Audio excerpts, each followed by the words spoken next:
Hey, it's Ed here. Today I'm going to talk about suicide. It's December, and many experts think that suicide rates increase during the holidays, and they don't have their family around, or they're missing a loved one. The experts kind of disagree on this, whether it goes up or it's normal. But one thing that is true is more Americans are dying every single day from suicide. Currently, it's 123 Americans take their life every single day. It's now the 10th leading cause of death in the United States. And the Wall Street Journal just came out with an article last month that talked about, for the first time ever, life expectancy in the United States has decreased. And that's due to two things: suicide and addiction.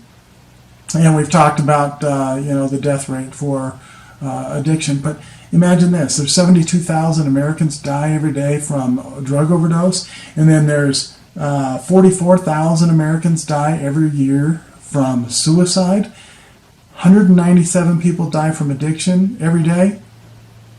123 people die from suicide, and I bet if you look at the numbers, there's a correlation. There is, those are overlapping numbers. But there's a interesting thing that happens, and they call it the Werther effect. And it was based on a book. It's called The Sorrows of Young Werther, and it was published in 1774. And everywhere this book was released, they saw a spike in suicide. And they've studied this, and they did see a spike. And what it's based on is people see that this is a solution. Oh, this young Werther, he found a solution to the problem that he was struggling with, and that is taking their own life. And suicide is a permanent solution for a temporary problem.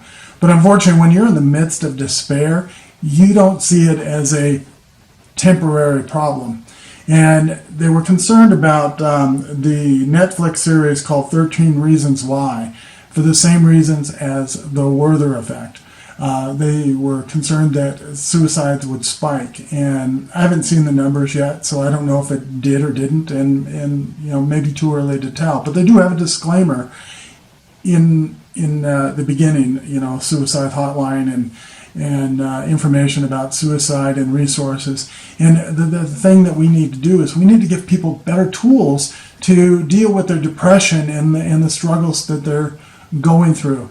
And until we do that, we're going to continue to see this number rise. And we certainly don't want to see this Werther effect in the United States, where people see somebody commit suicide and it's on the news, and now they say, well, geez, that's a solution. It's not the solution. We can't publicize these suicides, but we do need to get awareness out. So it's like this conflict. We need to tell people about the news, but we don't want to tell people about the news when it's suicide, because it causes the Werther effect. I don't know that it is causing that, but we certainly need to be aware of that. But we need to publicize all of the tools that are out there, the access, the website for suicide prevention, the hotlines, 911, all of the tools need to be available, and they need to be everywhere.